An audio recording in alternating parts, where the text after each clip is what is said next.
Hey, everybody, you knew it was going to happen. I've been telling you for over a month, but I got bonuses today. So I was talking to you from the Agrivoltaics show, and I was saying, Logan's coming, Logan's coming, Logan's coming, Logan's coming, Logan's coming. Well, he's here. And then he brought Jill with him too, and both of them are from AlertHub. How y'all doing? We're so We're doing great. awesome. You didn't expect that, did you? So Logan, you made me do the happy dance when I Oh, saw, and the reason why I did the happy dance is because I live in a up and coming, a small town. One thing that is really prevalent about small towns is they like to have these things in the back of their home where they store their tools, or it's a she shed, or it's a man cave, or it's a I need to get away from the kids. exactly. And then you paired it with solar. I was just like, that's my person. But let's talk about AlertHub. What exactly is AlertHub? Yeah. Well, let me tell you our story a little bit. So, my husband, Justin, and I are the founders of AlertHub. We built and sold our first edtech company last summer, and we really wanted to get into renewable energies. So, we decided to buy a solar company in December. And with that purchase came a Wow. customer base, our director of operations, Jessica Brewer, which I think you met at the conference. Yes. But during this transition, Jess was telling us about the struggles that she was seeing with managing alerts and repairs. And as you know, the market has really changed a lot in the last 9 months. And yeah, because of those changes, we But needed to pivot. We needed to pivot to service and repairs. So we built a team and created a software that helps other installers make that same pivot. So AlertHub is a platform that pulls in alerts from different inverter brands so that installers are not chasing things across multiple systems. As we talked to more and more installers and homeowners, we decided to create a homeowner portal where installers can offer service plans, collect payments, and schedule their techs. At the end of the day, Hmm. we really have created a one-stop shop for managing service plans and keeping everything running smoothly. So with that, because you sent me down a rabbit hole because I am super techie. Yeah, Because, we have Modbus Sunspec protocol, but that's for Modbus for standardizing how alerts come through and information. So you're just pulling natively from each kind of inverter and aggregating those in a single platform.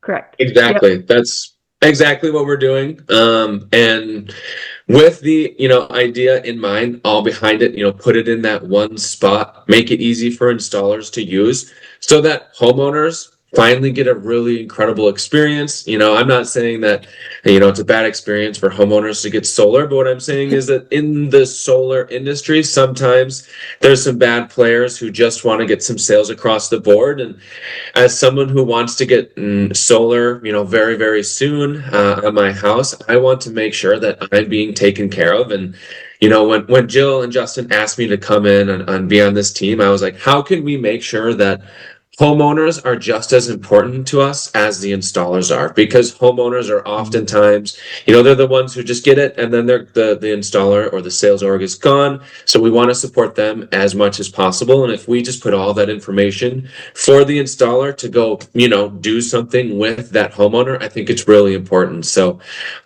just having that homeowner connection is also what I think Alert Hub is all about, is just making that experience better for everyone. That's one of the biggest things because I created a course for homeowners called Solar Energy for Consumers because I live in Indiana. Indiana, it's a weird place. It's the south of the north. It is. It is. I call it the Bible Belt of the North. Yeah. But the town is kind of affluent, because we have a lot of income that transplanted from Chicago and now is in this beautiful small town. Mm. With that came Rivians. With that came Yep. Teslas. With that came, I see all these kids on these e-bicycles and motorbikes. So that's a lot of electricity that's being bought. But if you say solar to them, they act like you poured hot coffee on them. Exactly. Exactly. And it's just that is what we want to change. Like solar, ooh, kind of sexy. We want to make it prettier. Yeah, this a lot of people don't understand things about VPPs, but I'm getting off track here. What made you decide to buy a solar company? Was this an installation company, Jill? Yeah, it was an installation company. It was a complete industry shift for Justin and myself because we did edtech for early childhood education. But the whole time we were running that business, my husband loves agrivoltaics, which is coupling Yeah. solar panels, with agriculture. And so we really wanted to get into renewable energy. Ah, so with that, were there any aha moments or I didn't know that moments that you had when you came into this space? Oh yeah, some of them. Welcome to the solar coaster. Especially because as soon we bought it the end of December, and then Oh, so we were like, okay, this is a great time. This is looking good. And then, as incentives were going away, it was a real struggle for us. We realized that we can't just rely on installs anymore. We need to mm, pivot. And our background is in tech. And so we were like, let's create a software so other people can pivot with us. yeah. I come from automotive, and one of the biggest profit centers in automotive is not the sale of the car. One Mm. of the most satisfactory points is not the sale of the car, it is the service of the car. That has been sorely missing in the solar industry. So, how can service and repairs become the new revenue source engine for solar companies? Because I think they've really been missing it. Um, but I'll let you take this one, Logan. I feel like I've been talking a lot. We'll pass it Yeah, off to Logan no here. worries. Service and repairs are going to be a new way that people are uh, starting to look at trying to find a different revenue for solar. I'm out here in Idaho and we have been hit with nothing but really sad news for solar. Yeah. The big beautiful bill is taking incentives away. Idaho Power is taking incentives away, and it's really hard. I've sat in a full room of 60 plus people who are going up to the Public Utilities Commission saying, hey, this is all of the reasons why I think, you shouldn't be changing how rates are. We need to have an incentive for people to do this. The grid is struggling. How can we work together? And they listened to us for about 4 hours and then made the changes anyway. And so they're not going to do anything to make it easier for us. And that's why we need to start pivoting. What you were talking about with service and repairs for automotives, that is really important. I think there's so many different industries out there that solar can pivot in model after, that you just need to be open-minded in doing that. And so once you get, AlertHub having this option to do service and repairs is just going to create an incredible way for others to, these install companies to go in and talk to their customers, find potential upsell opportunities. And then the happier that they are with their customer, the more likely that that homeowner is going to refer them out. And we want to just find Mm. ways in that space to have those referrals, to have those upsales, to generate more revenue, because the cards are stacked against us right now. And like you said, it's the solar coaster. So eventually we will have all of the cards, which I'm waiting for. But in the meantime, let's create ways to, get everybody's decks a little bit fuller. I was reading this thing about the big beautiful bill, and what you don't know is that beside it says H1. So I'm looking at it, I'm like, why does H1 ring a bell? Oh, H1N1. It's like a virus that is going Yeah. through our industry. Oh, that's why this is feeling not Ah, great. that's why that feels this way. I get it now. Hey, what's the bottlenecks that these people, these solar installers are going through? Because for so many years it's been slap, slap, slap, slap, slap those modules. But Yep. now, now it's changed, because they had the financial institutions behind them saying, hey, just go out there and get the contract. We will get you the money. A lot of times they were forgetting about the end customer. There are systems that have been installed and not even turned on yet. So That hurts to hear, you know. they're out there. I mean, they're out there. So this is going to create a mindset shift. How do you see that coming from your perspective? You know, I kind of see them as twofold, the bottlenecks. So, I mean, first is visibility. Companies, when they're proactively monitoring, they're not waiting for the customer to figure out that there's something wrong and then call them really angry. It creates delays, frustrated homeowners, and a loss of production. And I think the second one is coordination. Dispatching the right tech at the right time with the right parts is a lot harder than it sounds. Many teams are still juggling, spreadsheets with phone calls and disconnected tools, which slows everything down and really drives costs up. How does that work into the RMA process? Are you guys working to kind of cross-pollinate the process so the alerts can generate, because sometimes there are automatic RMAs. If this alert comes up more than 3 times, get that baby out of there. Yeah, we're sending you a new inverter. Yes. So we're integrating it with the inverter. When you have something that says, hey, this is for an RMA, it'll be a simple, click to get to that portion where you have to fill out the information to get the RMA, or like you said, sometimes they just do it for you. So that's always really great. But just simplifying that process to get that repair done is what we're all about. That is what we're focusing on. So do you think there needs to be a retraining aspect for the installer to help them shift into this mindset of service? Because it's been so prevalent to install, sell, next. It's kind of like what are those games where they have those hordes, they come and do the thing and then they finish that and then they go to the next one. Yeah. That's been a Right. big thing in solar, but now we're a service-based economy, Mm-hmm. which means this is a no-brainer that you guys are doing. But I am Right. wondering, do we, as a constituency who understand this, do we have to help the system along? You're like, no, no, no, no, no. Stop looking like this and look like Yeah. this. And honestly, I think that stems from, first off, just using our platform. Once you got it, you're sort of just looking at it every day, and it's like, oh, there's just this big mess. Eventually you just do something about it, which is really, really great. But on top of that, I think companies, even outside of solar, who understand this shift and this change. I mean, you Mhm. think of HVAC companies, for Yes. example, just like you were saying, automotive, it's all repairs. That's where a lot of their money comes from, servicing that system for the life of the system, or just always having that customer come back to them.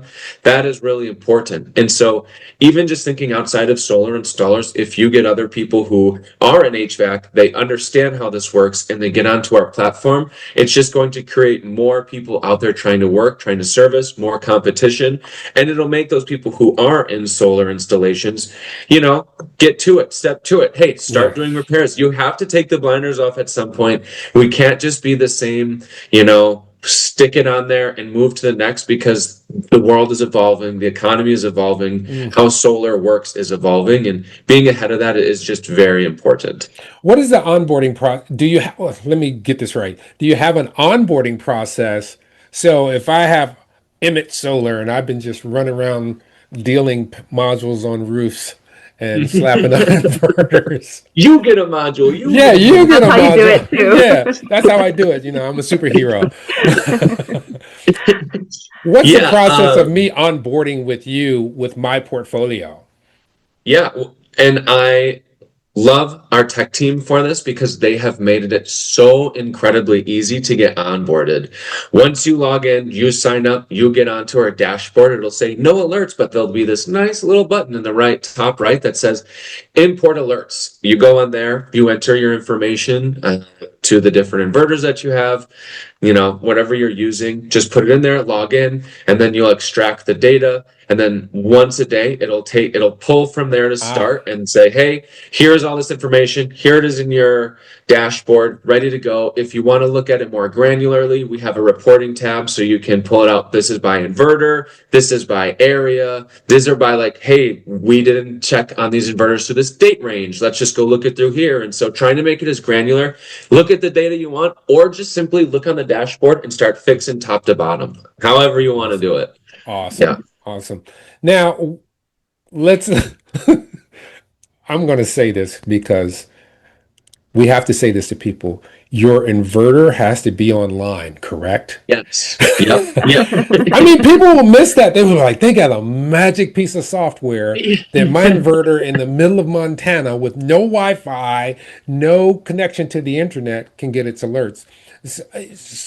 You can't rule things out.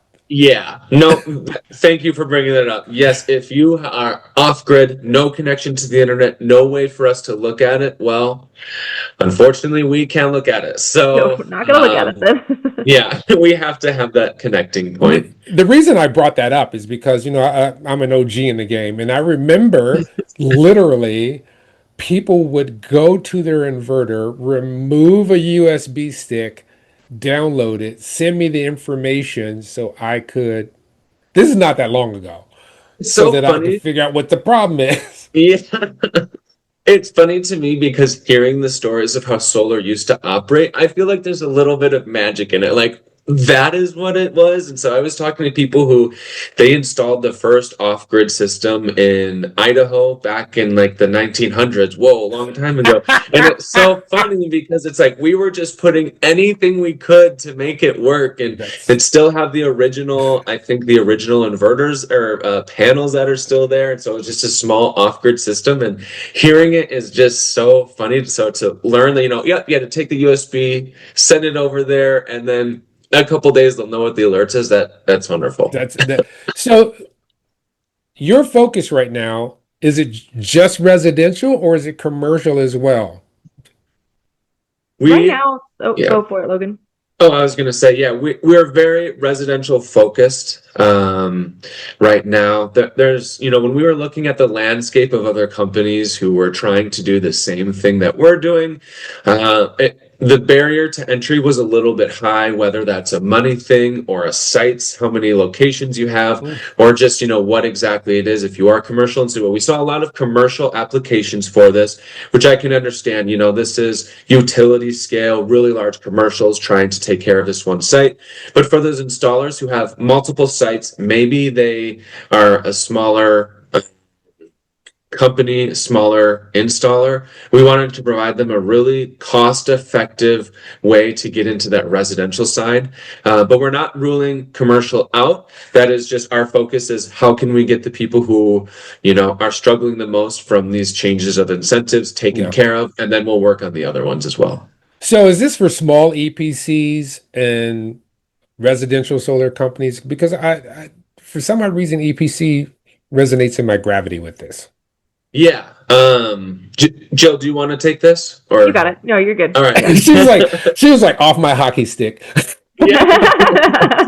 I love AlertHub, so I could talk about this forever. It really ranges in the size of what that EPC is. We have a small flat fee for you to get on, but it's just that subscription model. You pay that, once a month, but then you have access to as many sites as you would want, which I think is really, really great. But then for those other companies, say they do still want to keep the blinders on, focus on just doing what they have to do to get the sales done in the glass on the roofs. What they could do is actually give their AlertHub portion away to somebody and they manage it as a sub account. So you have the ability and freedom to say, hey, I want someone else to be monitoring this and taking care of it. They can do the repair sides. Maybe it's just a subsidiary of their own company who they're allowing to do that. But we want to give the option to everybody, regardless of the size, small or large. There's ways that you can use this and make your life a lot better.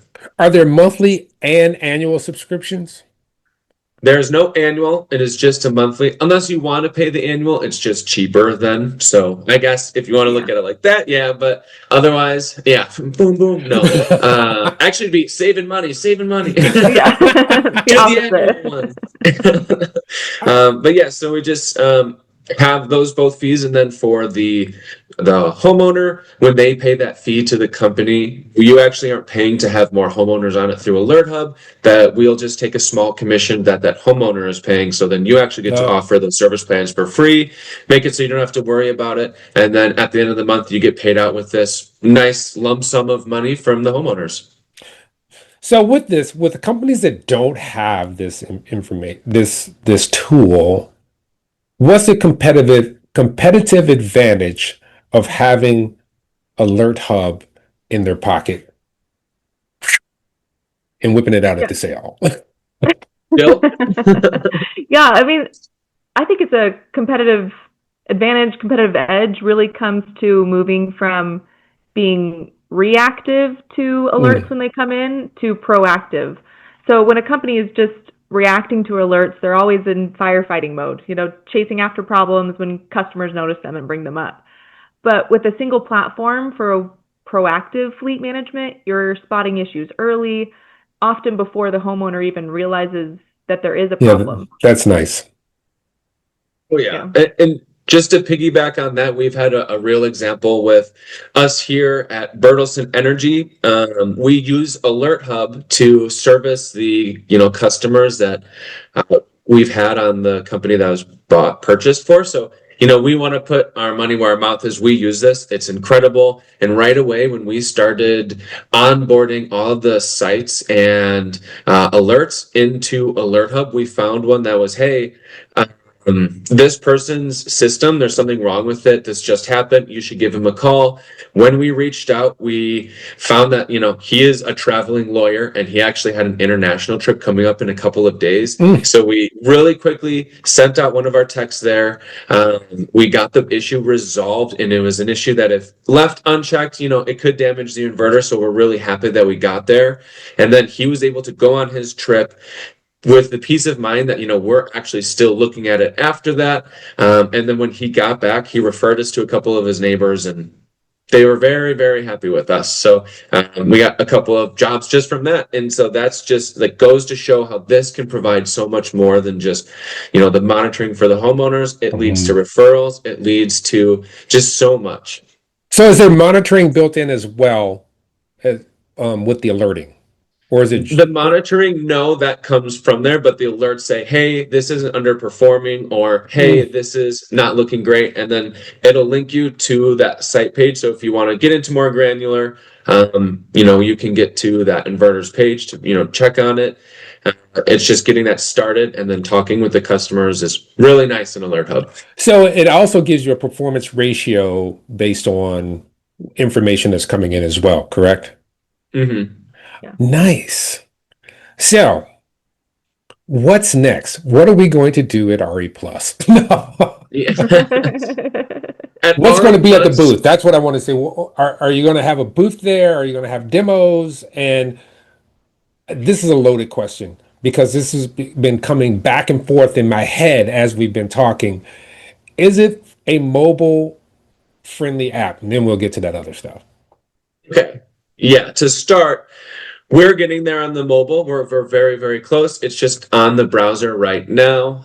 What I always have the fun job is they'll push an update and then I go, well, this is wrong. Well, this is wrong. Yeah. And it's just constantly like, hey, we need to fix it on the browser side. It's really, really strong. And we want to make sure that those people who are typically, you sit down, you get your email, read it in. But then on the mobile side, we're very close to having that just as polished as the browser side. And here in a couple of weeks, it'll be very beautiful on both of them. So we're really excited to have capability on both. I was having a conversation with the founder of Bodhi, because I was developing an app, and he was like, why would you do that, Emmitt? I was like, huh? He was like, you got to pay all these crazy fees. Just make it an app. People can get the website from their phone. I was like, yeah, enough said. Exactly, right. And we want to make sure we're focusing on the things that matter the most, and then we'll get more granular with making things very, very pretty. But right now, we just want to make sure that you have the tools that you need Yeah. to make your job better and hopefully, get some more money in. So what differentiates you from other players in the space that you guys occupy? I think one of the biggest differences is we've made it simple for installers to win. We've made it so that they can have customer trust and retention with their homeowners, that they're being able to have that maintenance plan, subscription plan offered to their homeowners. We're able to help them with their operational efficiency. They're reducing truck rolls, saving technician That's a big hours, one. lowering costs because their team is working smarter. And I also think it helps them be able to scale. Proactive management lets small teams handle a much larger fleet without sacrificing that quality. We really want to set EPCs and installers up to pivot and be able to just add on a service to what they're already offering. And we've created a homeowner portal and a EPC portal so that they can really just plug and play. I was going to say, just to piggyback off of that, we actively are working with these installers and taking feedback all the time to just really build upon this platform that we have. We don't want to just build that box and let it sit there and you're done. We want to know how you feel about it. Are there things that could be better? Are these things that you would want here that you don't see today? We very much cherish and value that feedback. We want to make it easier for you. And then what really at the heart of it is we are very homeowner focused. How can we make it so easy for the homeowner to like what's going on that they That's a big one. not only sign up so quickly, but also refer to other people that they know that have solar, or even someone who doesn't, say, hey, what is that monitoring? And just having that type of thought in their mind. You were talking earlier about how we need to make sure we re-educate people on solar and re-educate some of these companies. I think we need to re-educate everybody. Hey, this isn't this thing that's, solar is so cool if you don't know anything about it. But then once you do learn about it, you're like, oh, that's like, it gets pretty complicated. There's a lot of moving parts in it. But if you have the right players and the right software and, the right things in place, it is going to be so beneficial. And so that's what we want to do, is understand how installers can work better and what's going to make that homeowner's life easiest. Are there any inverters that are there any systems that you don't have under your auspice that you can't connect with? Can't is a tough word, and I don't like it because we can do anything. But right I like now, that. I like that. Right now, we're not running. It's just more of a, as it goes on and more people let us know what they need for inverters, we will be adding them on. So today we have Enphase, SolarEdge, APsystems, SMA, and what is the last one that I can't remember right now? Tesla? No, not Tesla. That is the next one we have. They are very close. Which is very, Yeah. They're very close. Yeah, we're getting there. We're very excited. So we are constantly trying to bring them on and make sure that we get them ready to go. And so that's when we say, like, hey, installers want this, let us know. We will start working to get those onboarded as fast as we can. SolarEdge is the last one. I apologize. There you go. Yes. Let me know. I got connects. Anyway, Yeah. I want to thank you guys so much for being on the What's Up Solar podcast. Yeah. Jill, it was great to meet you. Well, Logan, thanks for having us. Great to see you again. Now, remember this, people. What you did yesterday, it's gone. What you're going to do tomorrow is not here yet. So the only thing you have is right now. What can you do right now in your life for the better of your life and someone else's life? Sometimes that may be just going outside, looking up in the sky, admiring the light that is coming to you.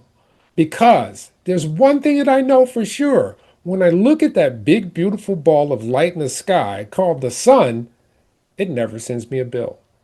Till next time, love you all. Peace.